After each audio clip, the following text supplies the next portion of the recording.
Pelanggan lulus pinjaman perniagaan amount RM100,000 dengan bayaran bulanan RM2,000 sebulan selama 60 bulan. Pelanggan ini sudah berniaga 3 tahun dengan jualan bulanan melebihi RM10,000 dengan keuntungan bulanan melebihi RM4,000.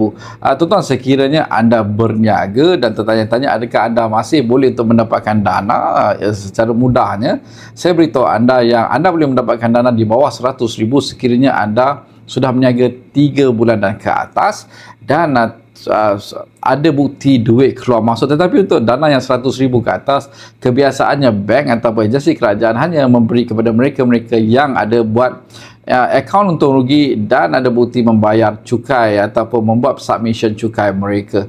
Di MyLoan, kami membantu anda mendapatkan dana daripada bank, koperasi dan agensi kerajaan, dan kami membantu anda mendapatkan laporan pelapor kredit, memberi khidmat nasihat berdasar laporan pelapor kredit dan membantu anda untuk membuat submission permohonan pinjaman anda. Dan di MyLoan, kami hanya berurusan dengan bank, koperasi dan agensi kerajaan. Khidmat nasihat dan konsultasi MyLoan RM50 saja untuk individu dan RM100 laporan pelapor kredit untuk syarikat anda. Itu saja tuan-tuan. Seperti biasa dengan MyLoan, pinjaman anda menjadi lebih mudah. Assalamualaikum, salam sejahtera dan jumpa lagi.